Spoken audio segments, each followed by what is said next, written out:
wrap-up.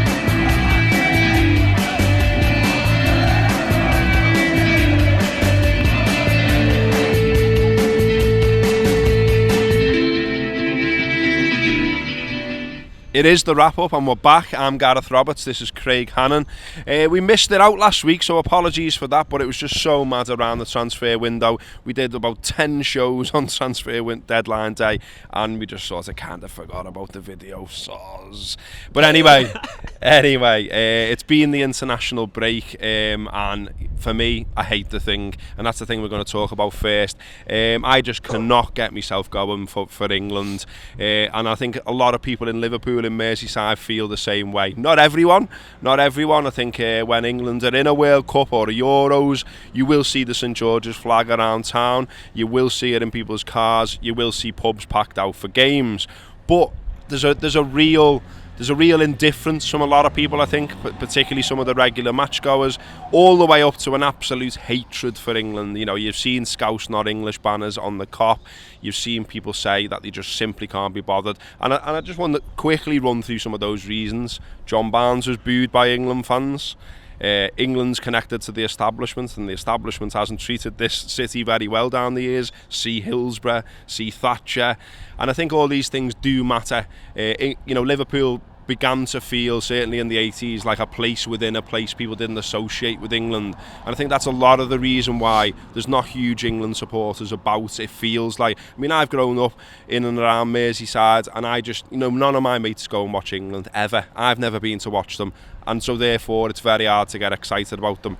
But what I find interesting though is if you look around, you look at Wales fans, you look at Scotland fans, you look at Northern Ireland fans like Mr. Craig Hannan, and they're all enjoying themselves, they're all having a laugh. And so I'm wondering, maybe in England, do we take it all a little bit too seriously? Do we think we're great at football when we're not great?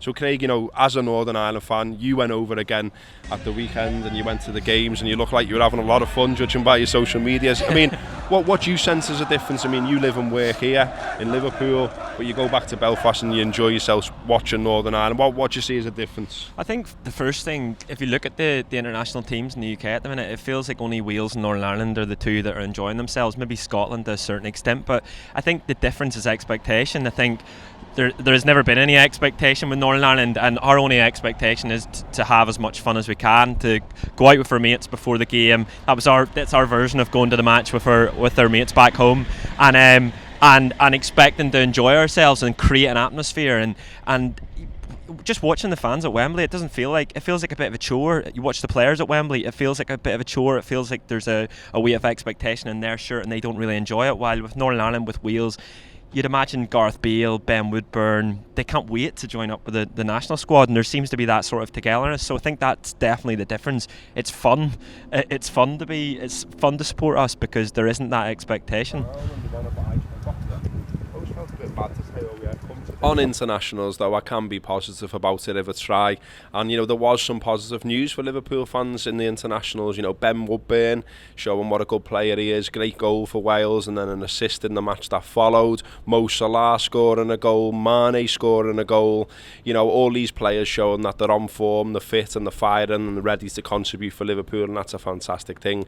Also on target though was Phil Coutinho for Brazil, and that caused some concern among fans about quite how he's treated us, about the whole transfer saga, about his state of mind, about why he can play for Brazil and why he seemingly couldn't play for Liverpool. What I'd say now is I think we've got to put all that to one side. We've got to forget about it. It's done. He's a Liverpool player. He's a good Liverpool player. He's a lad who scored 14 goals for us last season. And he's a lad who can do something similar this season. We need as many bodies as we can have who can play football and do it well. We're in 4 competitions. We should try and compete for every single one of them, if you ask me. And Phil Coutinho is a difference maker.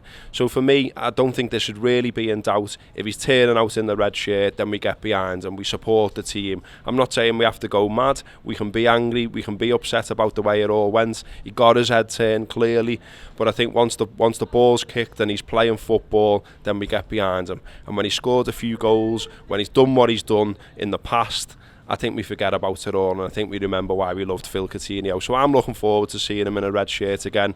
Whether that's Manchester City on Saturday, we'll soon find out. So we were in the Baltic Triangle before, we're on Liverpool's lovely waterfront now. The important thing to talk about is that footy is back. We're back to going to big games. Man City away on Saturday, 12:30 kick-off. Always a big game, always an open game. You would expect goals at that one. And then to follow that up, next Wednesday, Seville at home. Big European night at Anfield in the Champions League. Good time to be a Red, mate. It is, yeah. I'm very excited for this weekend. I think we've got a relatively good record away to City and at home to City, I suppose. And the way Pep Guardiola's side set up, the way they play, they're not great defensively. They're quite open, as you say. And I think I'm quietly confident for that reason. I think that Mane and Salah are gonna cause a lot of havoc, like they have been doing over the last couple of weeks. And then I look forward to the Champions League. We've got proper Champions League football back at Anfield. And I'm buzzing for it, to be honest. We've waited too long. Yeah, it's a fantastic time to be a red. It's a fantastic time to be doing the Anfield Wrap, and we think that's being reflected in the type of shows we're doing at the moment. So if you don't listen to our podcast, please do. There are 2 free a week if you don't want to sign up. If you do want to sign up, just go to the Anfield Wrap site. It's dead easy. We'll be doing more video, we'll be doing loads of social media. But the thing is, main thing here is really, I'm always going to tell you that this is great, aren't I? Because, I helped to set the thing up. I'm a bit biased. But what we thought would be nice was to ask some of our subscribers why they subscribe and why they think it's good. So here's some of them telling you why you should get involved. Hey, my name is Matt and I'm from New Jersey. I like the Anfield Wrap a lot. Part of the reason I really like them is because different opinions are respected. Not every single commentator on there agrees or has the same opinions, and they respect opinions that are different from their own. I think that's really important in a fan base. I think that's really important in general, really. It's definitely worth £5 a month, especially for me, because I don't have too many people that I can really talk to in New Jersey about Liverpool. So yeah, that's why I like it. The Anfield Wrap is insightful, intelligent football talk. It's up to the minute, lots of releases. It's funny, but it's not too blokey. It's mostly blokes doing it, but not exclusively, but it's not too blokey. I don't know what I did with my commute to work before this. In an information society that we live in, the Anfield Wrap is the greatest place for me to get the information that I need about the club that I and lots of us around the world all love.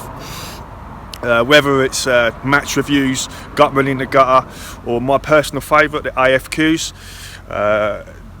great value for money, £5 a month. Thanks for everything that you do, lads. Up the Anfield Wrap Reds.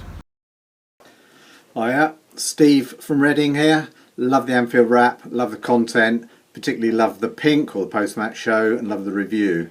Best £5 I ever spent, and willingly would pay more for it. Keep up the good work. Sound.